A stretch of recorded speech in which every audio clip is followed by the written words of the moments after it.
The Blake Lively, Justin Baldoni situation is kind of like what's going on over on Twitch, okay, between the ADL and Hassan. If both parties could just really ultimately end up losing, I think that would be the most preferable outcome in regards to this. But damn me and my principles when it comes to stuff like this, okay? I don't want to see a woman's tears taken as fact in the face of irrefutable evidence. I would rather not set that precedent, okay? Don't get it twisted. Justin Baldoni is very responsible for pushing all of this feminized bullcrap for the past decade or so, and the fact that he still calls himself a male feminist after getting unjustly accused by some post-wall over-entitled hag. I mean, you kind of reap what you sow. So no, I don't support either person on this side, or in this situation, rather. I'm just out here supporting the truth and looking at the facts the way that they are. And so I find this development in this ongoing he said, she said, but she said something that is provably false, and he has the facts, and she and her cuck husband wants this stuff silenced and taken off the internet because it makes she look bad. You find a tale of this, rather, of two stories develop within the course of a couple of hours, because the way that this was first presented on Tuesday morning was Blake Lively withdraws two claims about Justin Baldoni. U.S. actor drops claims of infliction of emotional damage related to the co-star, and it ends with us. All right, let's see how this was first presented before we get into the reality of events. Blake Lively has withdrawn two of the claims that she made about the actor and director Justin Baldoni, who worked with her in the 2024 romantic drama It Ends With Us. It was reported on Tuesday afternoon, by Variety, that Lewis Liman, the judge who is overseeing the lawsuit, has decided that Lively's claims for emotional distress would be thrown out. Oh, interesting. We're just going to go ahead and hop to the conclusion on this one, huh? Because the way that it's presented by these sympathetic rags is that, Blake Lively withdraws the two claims, even though the judge, threw them out because there is no standing, there is no evidence, there is no way to back this stuff up. It is spurious lawsuits at its best. The two actors have been engaged in a legal dispute since the Lively sued Baldoni in December of 2024 following the release of the film based on the best-selling novel by Colleen Hoover. Lively accused Baldoni of sexual harassment and a public smear campaign. Baldoni's legal team reportedly asked Lively to release her medical records, including therapy notes, as part of its defense against her claims she suffered severe emotional distress and pain, humiliation, embarrassment, belittlement, frustration, and mental anguish. According to the Variety report, I was like, okay, how can you quantify any of that stuff? Yes, you have the qualifier severe, but on a sliding scale, where does severe begin and mild end? How would you rate this type of emotional distress as compared to the death of a beloved family pet? Is it more or less? Is it lingering? It just reeks of tactics of a girl who just simply cannot take an L. Baldoni's legal team reportedly asked Lively to release his medical records in January. It was reported that Baldoni planned to sue his co-star and her husband, the actor Ryan Reynolds, following the accusations on claims of civil extortion, defamation, and invasion of privacy. Now, the same thing goes for the whole invasion of privacy aspect. It's like, I don't really know how you can necessarily prove that, but defamation, I mean, there were some pretty obvious digs involving the second biggest box office grossing film of the year in Deadpool and Wolverine, and a certain Nice Pool character allegedly being based off of Baldoni, and civil extortion, some of that other stuff that we heard about, trying to leverage producers and throw their Hollywood weight around the set to get things to be more favorable to Blake and less so against Baldoni. I mean, those are some pretty strong claims that are right there, but the invasion of privacy, not too sure about that one. Lively has now dropped the claim of intentional infliction of emotional distress and negligent infliction of emotional distress. Though the actor is withdrawing the claims, she is refusing to withdraw the claim with prejudice, as Baldoni's legal team has requested, Variety reports.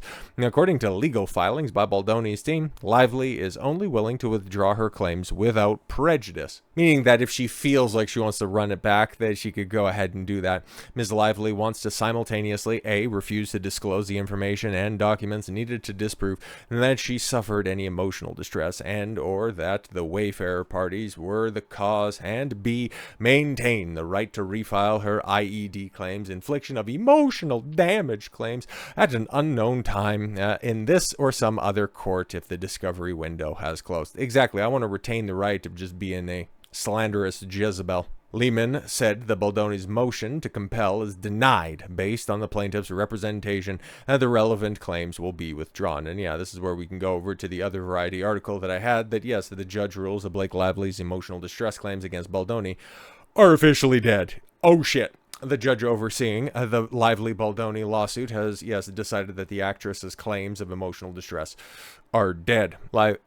Based on the plaintiff's representation that the relevant claims will be withdrawn, Lively's request that because the parties have agreed to dismiss Lively's 10th and 11th causes of action, the court exercises its inherent authority and authority under Rule 15 to dismiss them without prejudice, is denied without prejudice to renewal. Oh shit. The parties shall stipulate to whether the dismissal is with or without prejudice, or Lively shall renew her request by formal motion. For avoidance of doubt, if the claims are not dismissed, the court will preclude, so many P words that are in here, including pussy, Lively from offering any evidence of emotional distress. Oh, so she still has to come up with evidence. That's interesting. You want to go ahead and file something that's like, oh, we'll figure something out later. Interesting.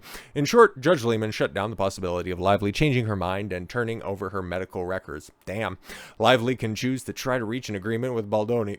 You don't expect that coming. About dismissing the claims with prejudice, meaning without the right to refile.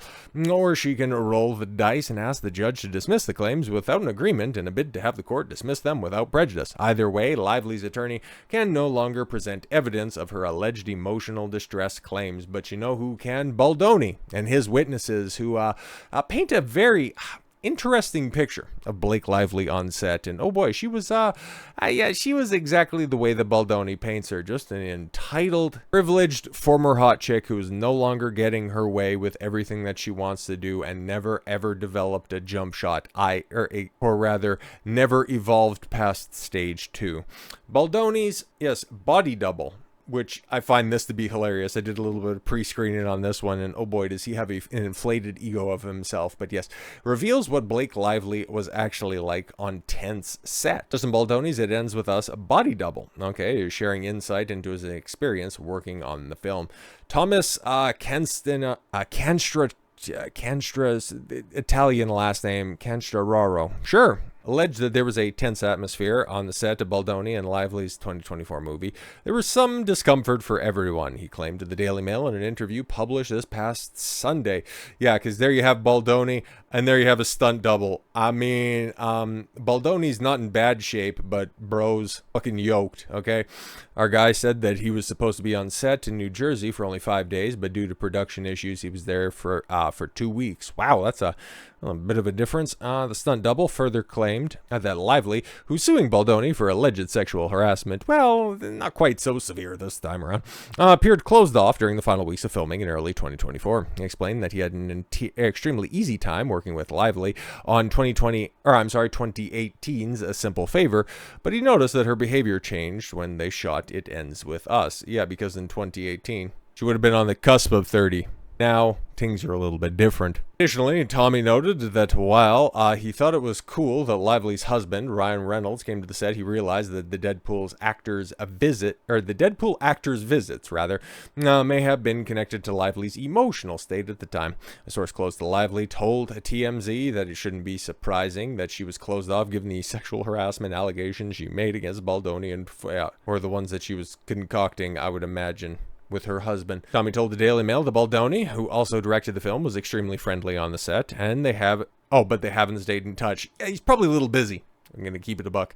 Post has reached out to reps for both parties for comment. It Ends With Us, which came out last summer, is based on the novel by Colleen Hoover. It is about a domestic violence relationship between Baldoni and Lively's characters. Yeah, that's interesting how art imitates life, but maybe maybe when this is all said and done, when we finally get all of the legal filings all sorted out, maybe we'll just realize that these two idiots are just simply method actors and they were just taking things to the logical conclusion. Like I said at the beginning, okay, I'm here to stand on principle. I'm not taking the side of either party in this. It just so happens that the facts and the rulings tend to fall on one side. And that is the side that is overwhelmingly underrepresented in society, where, yeah, a woman's tears can go ahead and ruin a man's life. And when one of these guys is finally willing to fight back, it shatters that illusion that we need to believe all women. But I wonder when we're finally going to come to the conclusion that men lie, women lie, but the facts don't. And if we could just go back to assessing things for the way that they are instead of the way that we want them to be, maybe we could get back to being a proper society, maybe, potentially. But then here I am talking crazy talk again. So with all that said, thank you all very much for the gift of your time. I've been Don Consuelo and I want you to follow your gut and get after it. Take care, everyone.